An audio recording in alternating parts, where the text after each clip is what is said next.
আসসালামু আলাইকুম। আজকে আপনাদের সাথে শেয়ার করব বুন্দিয়া রেসিপি। আর এই বুন্দিয়া বা মধুদিয়া বানিয়ে কিন্তু ১ মাস পর্যন্ত সংরক্ষণ করা যাবে। এজন্য একটা চাটনিতে ১ কাপ পরিমাণ বেসন দিয়ে আমি চেলে নিয়েছি। এখন এর মধ্যে অল্প, অল্প করে নরমাল টেম্পারেচারে পানি দিয়ে একটা ব্যাটার তৈরি করে নিচ্ছি। তো এইভাবে অল্প, অল্প পানি দিয়ে ব্যাটারটাকে ফেটিয়ে তৈরি করে নেব। এই যে এভাবে আমি বেশ কিছুক্ষণ সময় নিয়ে এটাকে ফেটিয়ে নিচ্ছি। আমার ব্যাটারটা তৈরি হয়ে গেছে। দেখুন এইভাবে পড়লে বুঝতে হবে ব্যাটারটা তৈরি হয়ে গেছে। এখন আমি ফ্রাই প্যানে তেল দিয়ে দিচ্ছি পর্যাপ্ত পরিমাণে।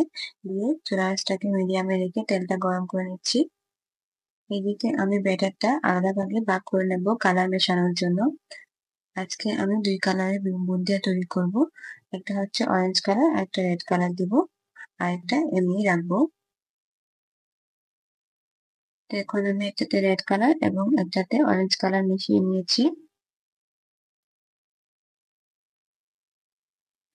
কালার মেশানো হয়ে গেছে। আমার তেলটাও গরম হয়ে গেছে। এইরকম চাটনি নিয়ে নিয়েছি।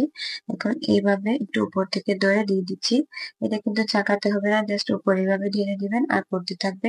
তেলটা কিন্তু পর্যাপ্ত পরিমাণে ভালোভাবে গরম করে নিবেন। না হলে কিন্তু বুন্দিয়াগুলোর সাথে, সাথে তেলে বেশি উঠবে না।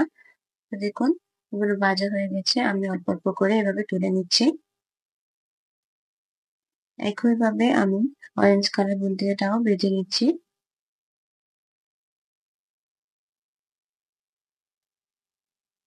তো বাকি যে ব্যাটারটা ছিল যেটা কালার মেশাইনি সেটাও এভাবে ভেজে নিয়েছি।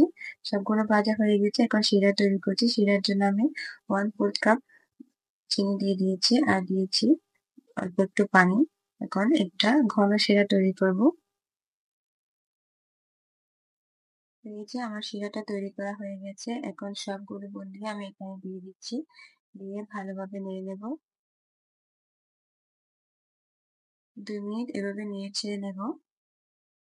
এখন চুলাটা আমি বন্ধ করে দিয়েছি। চুলাটা বন্ধ করে দিয়ে এভাবে অনবরত নাড়তে হবে। তো কিছুক্ষণ নাড়ার পর এটা কিন্তু খুব সুন্দরভাবে ঝরঝরে হয়ে যাবে। আমি একটা বয়াম নিয়ে নিয়েছি। এখন এটাকে ভালোভাবে ঠান্ডা করে বয়ামে নিয়ে নিচ্ছি।